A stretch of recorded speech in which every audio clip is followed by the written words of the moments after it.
మరియ ఉత్తమమైన దానిని ఏర్పరచుకొనెను. అది ఆమె యొద్ద నుండి తీసివేయబడదని ఆమెతో చెప్పెను. ఆమేన్. హల్లెలూయా.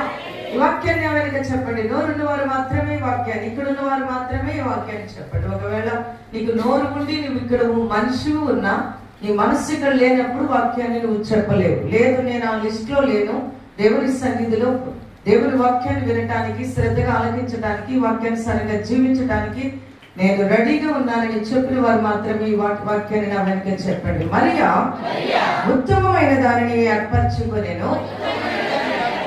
అది ఆమె యొద్ద నుండి తీసివేయబడదని ఆమెతో చెప్పెను. మరియ ఉత్తమమైనది కోరుకొనెను. అది ఆమె యొద్ద నుండి తీసివేయబడదని ఆమెతో చెప్పెను.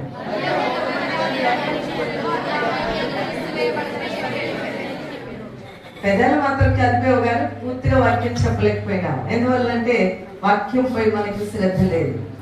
ముక్కలుగా చెప్తాం, ముక్కలు అతికి అమ్మగారు చెప్తున్నప్పుడు మనం చెప్తాం. ఎంతకాలం నేనే చెప్పి నేనే దీవించబడుతుంటాను. మీరు వాక్యానుసారంగా జీవించడానికి, వాక్యములో పట్టుత్వం కలిగి స్థిరపరచబడి దీవించబడి ఆశీర్వదించబడటానికి మనం సిద్ధమవ్వాలి. హల్లెలూయా. ఈ పునరుత్థాన దినమున దేవుడు మనతో మాట్లాడుతున్నటువంటి ఉత్తమము, శ్రేష్టము, బెస్ట్, నీ యొక్క పరిభాషలో దేవుని యొక్క సన్నిధిలో ఏది ఉత్తమము, ఏది శ్రేష్టము, ఈరోజు మనం నేర్చుకుందాం. అనేకమైన విషయాల్లో ఉత్తమమైనవి మనం కోరుకుంటూ ఉంటాం. ఇందాక మన దర్బాబు కూడా హెచ్చరికలో చెప్పారు. ఇవాళ రేపట్లో ఎక్కడ చూసినా షాపింగ్, బెస్ట్ షాప్కి వెళ్తూ ఉంటాం. బెస్ట్ క్వాలిటీ తీసుకోవాలని ఆశపడుతుంటాం. చీప్ అండ్ బెస్ట్ రెండు మాటలు ఉన్నాయి. ఇక్కడ చవకగా ఉండాలి, ఉత్తమముగా ఉండాలి. కానీ ఇక్కడ దేవుడు చీప్ అండ్ బెస్ట్ చెప్పలేదు. బెస్ట్ ఏంటి, ఉత్తమం ఏంటి అన్నది దేవుడు నీకు ఈరోజు నేర్పబోతున్నాడు. హల్లెలూయా.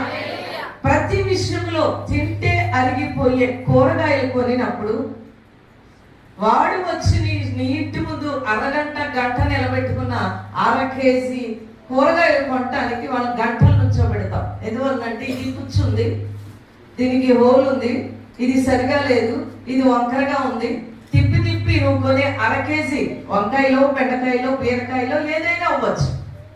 అది ఆ రోజుతో మన జీవితం పూర్తవదు, కానీ ఆ పూటకే అది అయినప్పటికీ దానిలో నువ్వు ఉత్తమమైనవి తీసుకోవాలని ఇష్టపడుతూ ఉంటావు. మరి దేవుడు ఇక్కడ తన నోటితో ఒక స్త్రీ గురించి తనని అప్రిషియేట్ చేస్తూ తన